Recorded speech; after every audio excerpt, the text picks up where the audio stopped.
just got back from a short trip to Colorado with the family. And we're gonna do something a little bit different in this video. Instead of a pack with me video, we're gonna do an unpack with me video. So I'm gonna show you all the gear I brought with, everything I packed out. This is still packed up, just got back, all packed up, what I had with me. We're gonna go through all the gear I took, why I took it, what I used, what I didn't use. So stick around.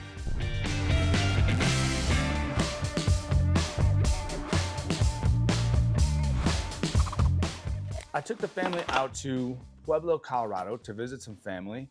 We flew into Denver on Tuesday. We were there in Pueblo Wednesday, Thursday, and Friday, and then we flew home Saturday afternoon. It's kind of a long drive to and from Denver to Pueblo, but definitely cheaper fares. We rented a car in Denver, so I got a free upgrade to a Ford Bronco when we got there, which turned out to be just a perfect vehicle for that trip.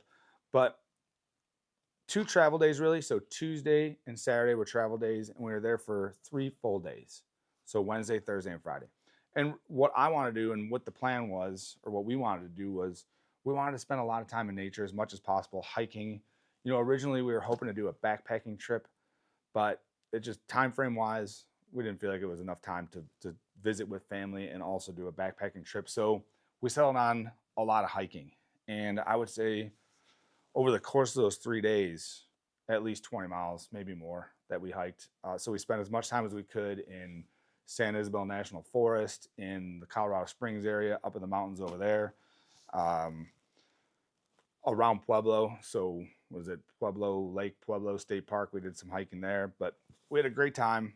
And this is kind of the gear I brought with, knowing that we're going to do a lot of hiking and spend as much time outdoors as possible. I brought 1.5 bags really. Well, I guess this is a solid 2-bag setup. So I didn't need all the space in the GR1 26. Most of my gear is in the 40-liter Patagonia black hole duffel. So that was my main bag. There's a lot of community gear in here too for the family. So stuff we were bringing with for everybody. And then I needed something solid for the trail. I think my pick from my bags would have been the Mystery Ranch 2-Day Assault, but my youngest son decided he wanted to use that, so I let him use the Mystery Ranch 2-Day Assault. My oldest son, my second choice, I guess, would have been the 18-liter double compartment Bullet Ruck, but my wife decided she wanted to use that. And then my oldest son, used the 40-liter GR2 as his only bag. So he brought that. My wife did my carry-on roller bag with the 18-liter double compartment Bullet Ruck, and then my youngest son did the 2-day assault pack with a Go Ruck kit bag as well. So that's kind of what we all took. Nothing checked in. It was all carry-on. Again, I didn't need all this space in here, but I really wanted a comfortable trail bag, something I knew I could carry for miles, and then also use as a personal item on the plane. So I went with the 26-liter GR1. Let's get into what I brought. So we're going to start unpacking these bags. We'll pull all the contents out. We'll start with the GR1. So this is what I used as my personal item. I did have a hero clip on it. I always have some extra carabiners in case I got to clip a bag on. On the back then, I do, and I got accustomed to this when traveling for work, is I do have the sternum pouch from Go Ruck.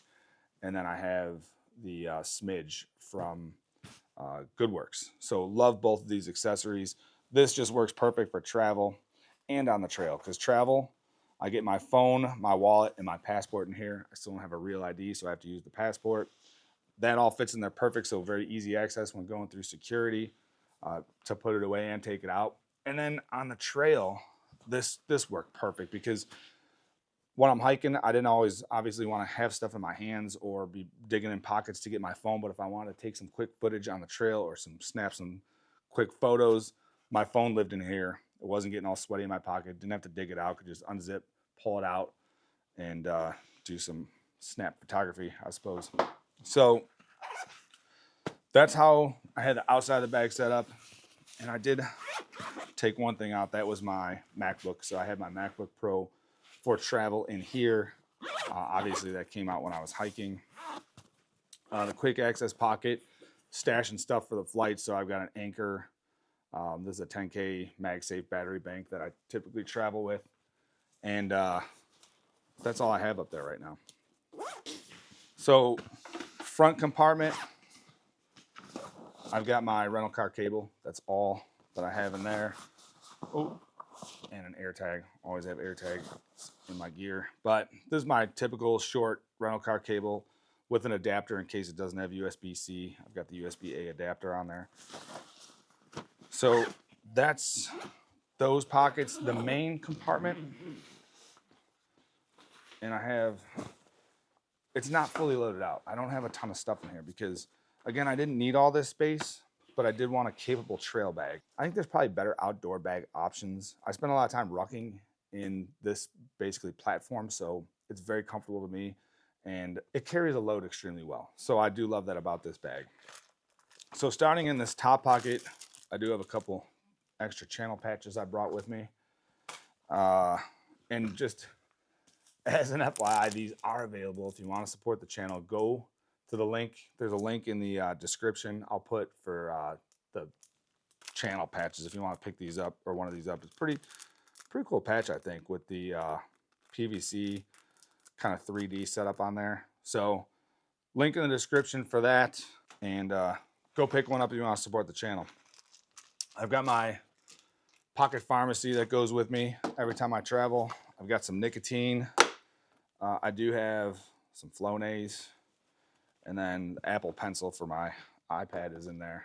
So that's everything that's in that top pocket. This pocket, I've got more nicotine. I have a rain cover for the GoRuck bag. We weren't expecting rain, but you never know in the mountains what weather conditions are going to be like. And I did have the content creation gear and stuff in here that I didn't want to get ruined in case I found myself caught in a downpour. Didn't need it though, so I did not use that. Did not get used at all. This is a 19-liter nano bag sling. This I did use, and this came in super handy. So what I would do, I'd have everything loaded out basically in this bag, and then I did have the Boogie Bag from GoodWorks. Those are my main trail bags. And then I would take this in the morning and load it with an extra pair of socks, a pair of Birks, and shorts, so that when I was done hiking or we're done with the trail, I can take my shoes off, put some slides on. This was used for that, just basically some extra stuff for after hikes if I was real sweaty and want to change a shirt, shorts, and then have a pair of slides in there. I've got some snacks in here. So what's left is some peanuts. I did bring a CAP1, and we're going to the CAP1 contents. The battery bank was in here initially and for the flight, but it came out. I do have the Peak Design tripod. Use this a lot, and this, when I was hiking, would be in this front pocket right here on that bag, so I could pull it out if I want to, or keep it attached to my phone, but it basically stayed in my Boogie Bag. Some miscellaneous stuff, so some Clorox wipes. These are always good to have on hand, especially on gross planes. Some more personal care stuff, a snack for the plane, Larabar, some Clean Freak body wipes, and miscellaneous kind of snack stuff. And then I have a USB multi-cable. So this was also in here in case I needed to charge a phone or something on the go. And then the AirFly, so I could watch TV on the plane if I wanted to. So that's kind of how I had the CAP1 loaded out. Then I've got the GoodWorks Boogie Bag Mark III. This is the latest version of the Boogie Bag, and I love this for the trail. So this will be on my back. This is around my waist for extras and stuff I want quick access to, like snacks and content creation gear. So that works out perfect. I've got a Rovivon. This is the E5 flashlight, so that's what I brought with for the trail in case, you never know. I mean, we're hiking during the day, but if you get stuck and you need a light or something, I usually have a flashlight on me. So another extra channel patch. I don't know why I have so many extra channel patches with me, but just in case, I guess. So if I ever run into anybody that recognizes me, which is not something that's happened yet, even though I do travel quite a bit, they're definitely going to get a free channel patch. apart from that front pocket, that's really all I was keeping in there. I would clip my rental car keys on there too, so I wouldn't lose them. Although more often than not, actually, I was keeping those in a zip pocket in my pants, because if tragedy were to befall me and I were to lose a bag and the car keys are in there, you're kind of in trouble. Odds are I would suspect I'm not going to lose my pants. So critical stuff stayed in my pockets most of the time. Moving on to the inside, this was really my content creation kind of dump area. So I had my Pocket 3 in here with a couple of accessories like the tripod and the extended battery. DJI Mic 2 is in there in case I want to do any voice type stuff, which I didn't end up using this. You know, I'm not a vlogger. I haven't done any vlog style videos, but at some point I think it'd be kind of cool to try it. So I did have this on hand in case I felt the itch, but I didn't. So didn't use this. I did, however, use the Pocket 3 quite a bit. Love this camera. In here, you know, I've got their Velcro organizer thing, or their hook and loop organizer. I had a Swiss Army knife in one of these loops, but that lives in Colorado since I can't carry on. I was keeping the multi-cable in that loop. And then obviously the mic was in that loop. So that was basically it for the inside. And the back side, I just got a couple things like United sanitizing wipe. I have a ton of these from Flying United. And then some screen wipes in case I got to clean a camera lens or something. So this I did use a lot, the Pocket 3, just an awesome camera to have on hand. And then I added this. So Star Rural, I don't know, these Amazon brands, right? So I'll put a link to this in the description, but I just picked this up prior to the trip because, you know, I could be a little rough on this, especially if I'm out hiking. And I never liked how this was exposed. Sometimes that'll turn, exposing the lens. And then I also picked up some extra filters. So I wanted to have somewhere to store them and all in one place. And I grabbed this.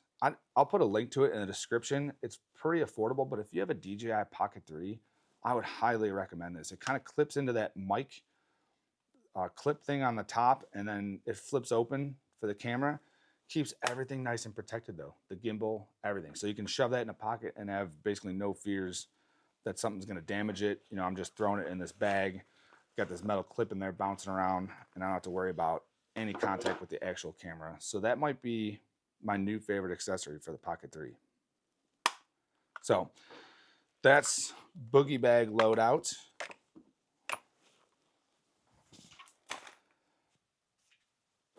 I also have this was always my in-room charging kit when traveling for work. So if you've watched some of my other Pack With Me videos, you've seen this, but an Anker 140 watt charger, 3-in-1 charger, and then 3 cables. So the cable for the 3-in-1 charger, and then 2 extra USB-C cables so that I can charge my MacBook, my iPad, any devices I might need to charge, all with this little setup right here. And then this is an Exo Carry bag. I think Exo Carry changed its name, and this is, I can't remember the name of this bag, but it's their double zip kind of side-by-side bag, and I will put a link to that in the description as well. And then I did bring a Goal Zero Venture 75 battery with, just in case, because we're going to be doing a lot of hiking. Everyone's got devices. I figured this way the entire family could basically charge devices if necessary, and didn't use it. So I don't know though. It's one of those things where I knew there's a risk to not using it, and it's kind of heavy, but it's also one of those situations where I'd rather have it, not need it, than need it, not have it. What do you think? Would you have brought this with? Just curious. So sunglasses, my Gator sunglasses always live in this. I believe it's Article 177 from Dan Matsuda.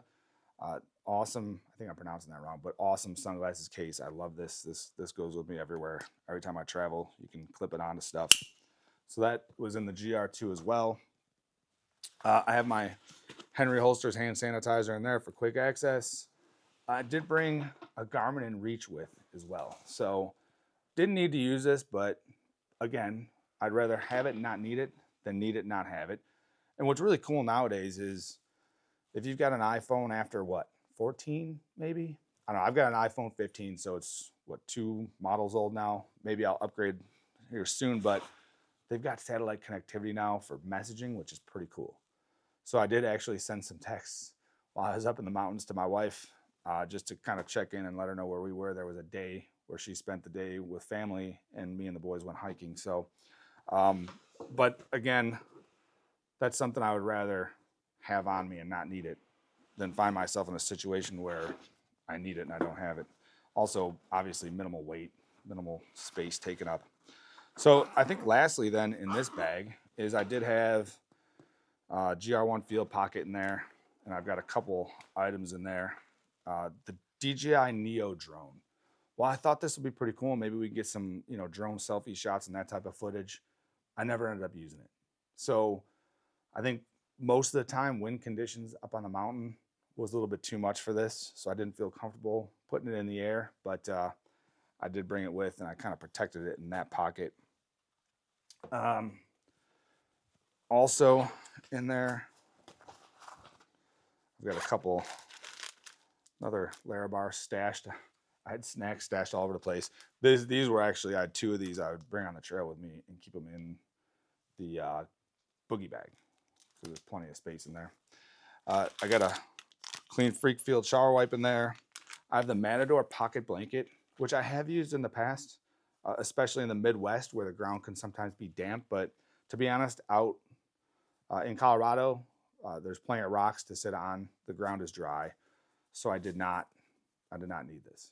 So this is something next time I'll probably leave at home. And then I did have a spare lighter. So I have a lighter in my mess kit because we brought some camp stoves with us.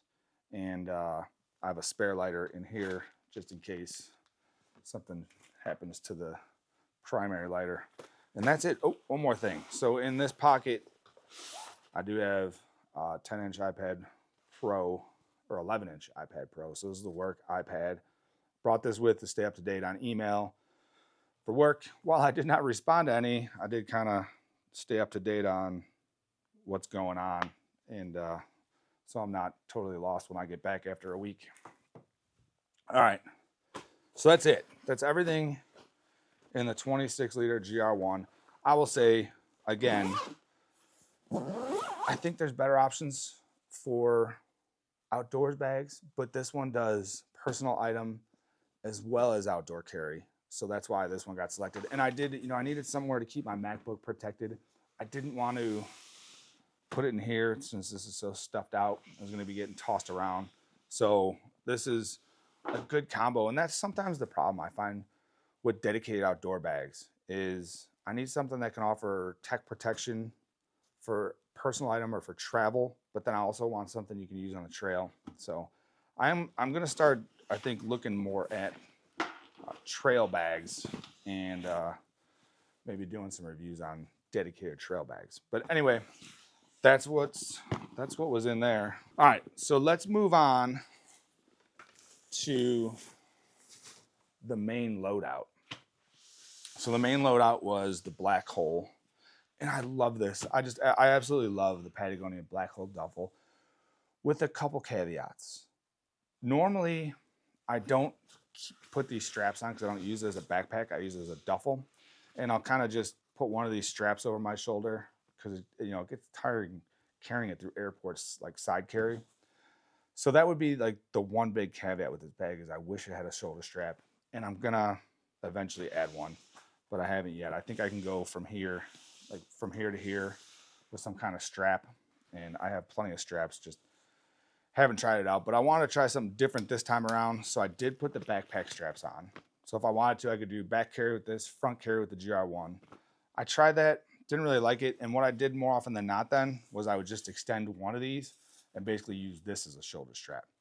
And that worked out relatively well. But it's not long enough for me to go crossbody, because what's the most comfortable and the most stable is when I can go crossbody with a duffel and it stays in place. But otherwise, I absolutely love this bag for its capacity and the top zip design that opens in the big pocket.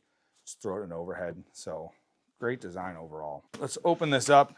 I don't think I have anything in here right now, but going through security, sometimes this would be easy pocket to throw a phone in or whatever. I use the sternum when I have that, but if there's anything else, you got to kind of pocket dump real quick when you get to security. Great place for it. This top opening is what I love about this bag, because It's got this big fat opening, and it's very easy to load out. So starting up here, I've got an OR 4A2 jacket. So basically just a shell, right? Gore-Tex. Didn't actually need this, but this is one of those things where it's so light and easy to pack. You just bring it in case you need it. I think everyone in my family has one of these. I actually have 2 of them. So some of my family members did use that because it was a little chillier on the trail, but I didn't feel the need to wear it. This wound up outside of my DOP because the last day before leaving, I was brushing my teeth, but these are some toothpaste tablets. So that's what's in there. And I think, yep, that's it for that pocket. And then in here, I did have the Pocket 3 Cube, which I initially had everything in there for the Pocket 3, but I used it out of the GoodWorks Boogie Bag. Next time, I won't take this. I'll just have it loaded out in the Boogie Bag the whole time. So that, I did bring a Bellroy, their light cooler caddy. This is the larger version. So we did take some freezer packs with some beverages, including adult beverages for after hiking, and a couple freezer packs in there, along with some cold beverages. Managed to stay pretty cold throughout the course. I mean, I think our first hike was, we were on the trail for about 5 hours, and when we got done, everything was still nice and cold in there. So I built in bottle opener if you want to take bottles with you, but cooler case is pretty cool. And then it packs down to, I mean, basically nothing, right? So squeeze all the air out. Not a whole lot of extra space for that, and it's worth having that to have a portable cooler, basically. I did have my Grail GeoPress with me, and I picked up an extra press when we got to town because I think mine was near end of life, but it made it through. So that did not go with me. I picked it up in town. We've got some dehydrated meals.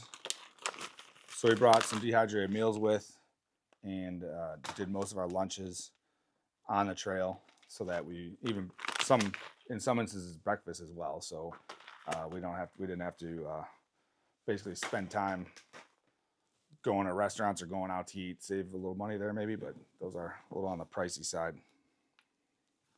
So it's fun though to bring the camp stove with. You can maximize your time on the trail, kind of eat on the go. It's a good way to take a break. So, you know, maybe we're doing a longer trail, we stop at a midpoint, or if we're out and back, if we're doing an out and back trail, we might stop at the end and make something. And for that, we brought a jet boil. So this is one setup, and then we also brought, this is kind of my mess kit that I bring when hiking. The other stove we have is Pocket Rocket 2 from MSR, and then a 750 milliliter Tokes pot. So some compressed paper towels. Those are very handy to have to clean up afterwards. MSR Pocket Rocket 2. I've reused a Peak Design little pouch. That's what I keep that in. So this is super convenient and portable. I mean, it's all self-contained in the pot.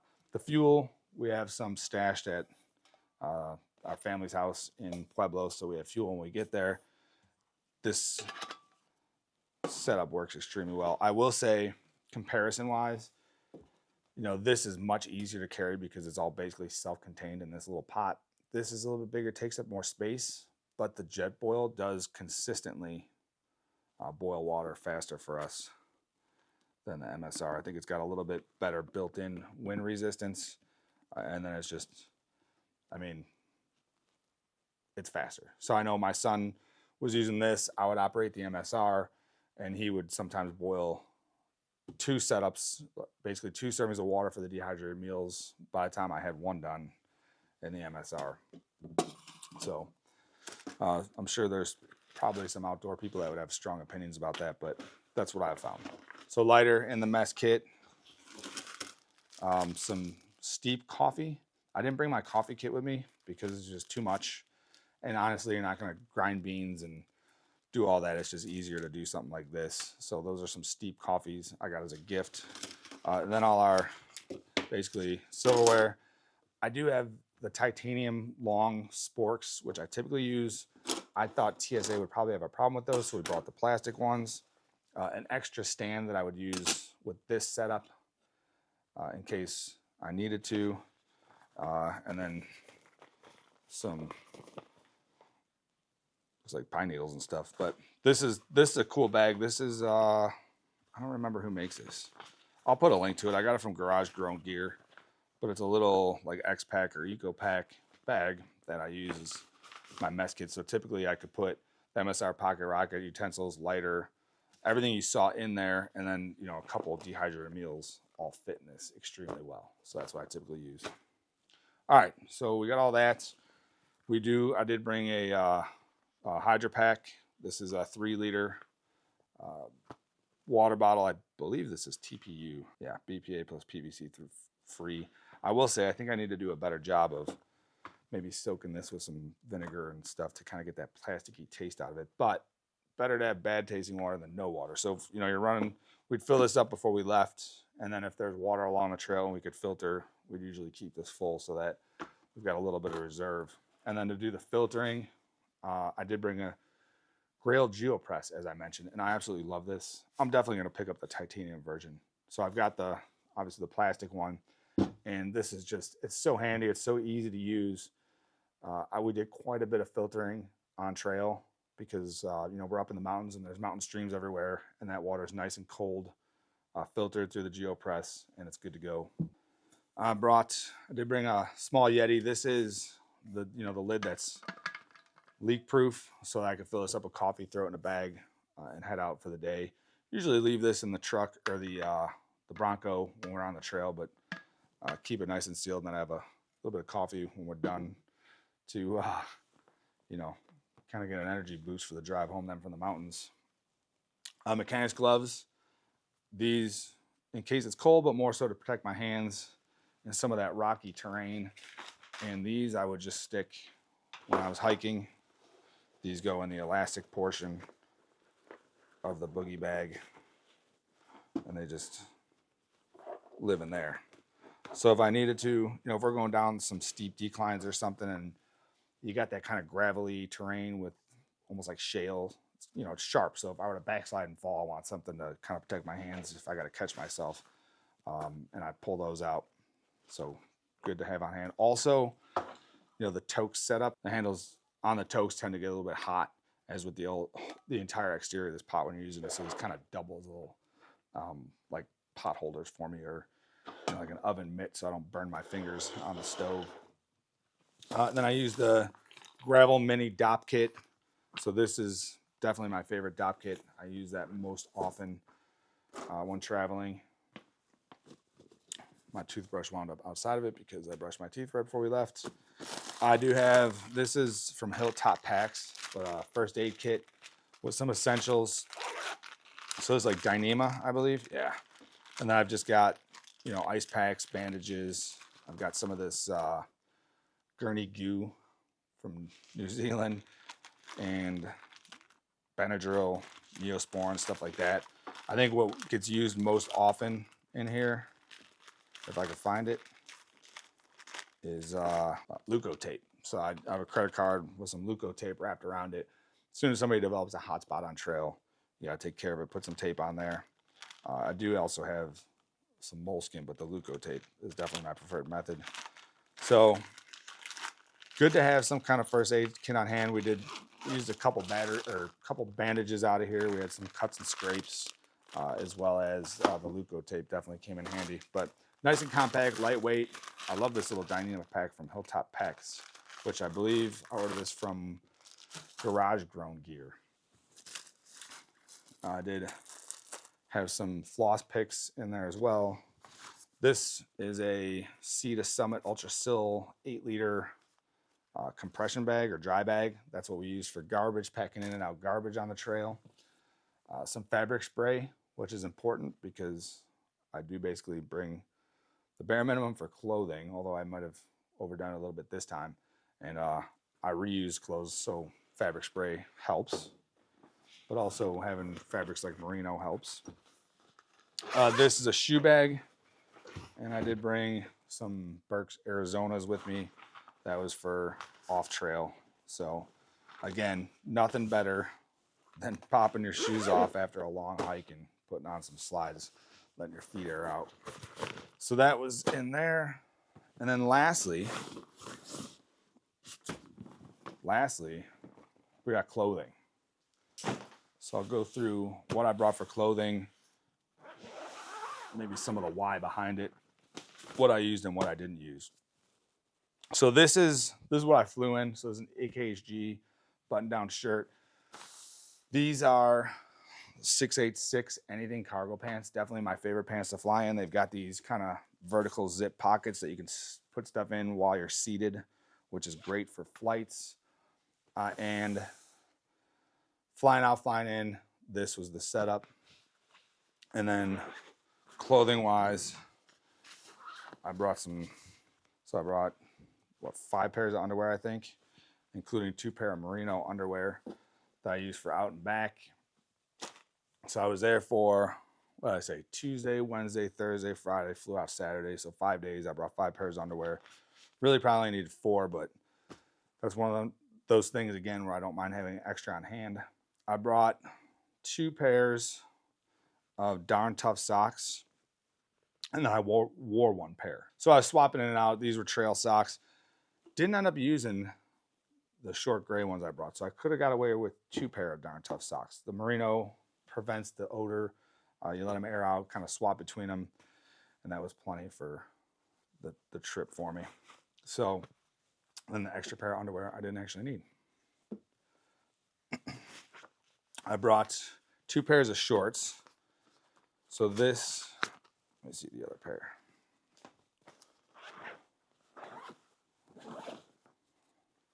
Brought a pair of REI. I don't remember what the model or the name is, but a pair of REI shorts. And these are, I've got 2 pair of these, kind of like a charcoal color, and then these like Ranger green or olive drab. And these are the only shorts I wore when I was there. I did also bring a pair of Patagonia shorts. So up in the mountains, it's cool. When we're hiking, I was wearing pants, but then around town and back at the house, I was wearing shorts. I didn't wear the Patagonia shorts, but my son ended up wearing them because he didn't bring any shorts. So that panned out for him, I suppose. I brought a couple shirts. I did pick up, so I have one of these already. These are the Outdoor Research shirts. I don't remember what these are called. I'll put a link to them. It's a little dirty because I did wear it the last long day of hiking, but these are super cool. I love these shirts. So they're like, I don't know if, can you see through that? It's like super lightweight and airy and just a great shirt to hike in. I have one of these and I don't like the size or color, and I came across a black one when we were out there, which I had a hard time finding before, so I picked one up. I'll put a link to these, but these are like the best hiking shirts that I've used. I love them. And then they're super thin and lightweight. I mean, it packs down to, if you're going to fold it up nicely, it's, you know, packs down to nothing. So that, I brought a Alaska Hard Gear t-shirt, which I did wear a day hiking. I brought a Proof Merino, which I was wearing under this for travel to kind of, you know, catch sweat and prevent odor. So I love the Proof Merino for travel. I brought this I got from Huckberry, Howler Brothers. Super cool Western style polo. Didn't end up wearing it. Didn't wear it. I thought if we were going to go out somewhere for dinner or somewhere, I'd have a, you know, nice collared shirt to wear, or at least a polo, and did not need it. I brought REI Sahara. This one I did wear just about every day. So I'd wear this over a t-shirt to start the day. If it got warmer, I'd take it off or leave it on to offer some protection, but it's very lightweight. You got the breathable back panels, and the Sahara shirt I used every single day we were there. And then the last day, baking in the mountain sun, I did tie it around my head to kind of protect my ears and stuff from the sun because we forgot sunscreen. But love these. I have 2 of these, a green one and this tan one. And then I brought one more Carhartt t-shirt. So shirt-wise is probably where I went overboard. This is kind of what I wore, loungewear, the Carhartt t-shirt, so that did come in handy. Didn't need the polo, and probably could have got away without having one of these t-shirts. And then the fact that I brought an extra one was, I don't know, probably a little overkill on the shirt side, but you know, I had the space. It didn't really cause me to load anything extra. I did bring Arc'teryx Atom hoodie too. That was all stuffed down into the packing cube. And this did come in handy because the evenings after hikes coming down from the mountains, very cool. So, or in the early morning. So I did use the Atom hoodie for those chilly mornings and evenings, especially, so the Bronco, we have the top off sometimes coming down out of the mountains, which is awesome because you get the great views, but then, you know, it could be a little cooler. I brought 2 pair of pants with me. So I brought Outdoor Research Feroci pants, which I like these, but I do, you know, I have concerns about their durability. So the other ones, I have a tan pair of these too, and I got 2 tiny little embers that burnt holes on them for, so definitely not great around campfires. They are nice for hiking because they're so lightweight and thin, but then again, like I said, they seem so thin to me. I don't know. I prefer to have something a little bit more rugged, I think, for the type of hiking we're doing, which is up in the mountains and, you know, there's granite and sharp rocks and stuff. So I decided to bring the 10,000 pants. I'm not sure exactly the name of the pants, but I'll put a link to these in the description if they still make them. I got these a year or 2 ago. These are made by 10,000, and they're stretchy, but it almost feels like a durable cotton type material. And this is what I wore on the trail pretty much every day. And I hadn't worn these much, and I thought I'd bring them with. And I'll tell you what, these are perfect. These are awesome trail pants. I'll put a link to them in the description. But I wore these on the trail every day and loved them. So that's it. You know, the last thing I'll just talk about is the Patagonia Black Hole Cube, which fits perfectly into the Black Hole Duffel. And this has quickly become my favorite packing cube. I think it's 14 liters. I'm not 100% sure. I'll put a link, like I said, to this as well as everything else in the description. But this bag just swallows stuff. You can zip it up, compress it nicely. It's got all these little grab handles and stuff around the outside. It is definitely the most durable feeling packing cube I have. Maybe, I mean, it still feels very light, maybe a little bit heavier, but it's just, this thing feels heavy duty and bulletproof. If you've got like a larger clothing loadout like I did for this trip, because we're gonna be doing so much outdoor stuff, awesome packing cube, especially if you're gonna pair it with the Black Hole Duffel or any of that stuff. So what do you think? I think I did a pretty good job of really kind of narrowing down what we needed and what we didn't need. And I had a few extra things on hand that, you know, I brought with that I didn't necessarily need. So maybe I could slim down a little bit next time. But a lot of that is rather have it and not need it than vice versa. What do you think? I'd love to hear your thoughts, comments, questions, whatever you got. Drop me a comment below. Is there anything you would have skipped? Is there stuff you would have brought with instead? Again, drop me a comment below. I'd love to hear from you. And if you found this video useful, definitely hit the like button for me. And also consider subscribing to Pack and Roam. Best way to support me and the channel is by subscribing. And I appreciate each and every one of my subscribers. Thanks.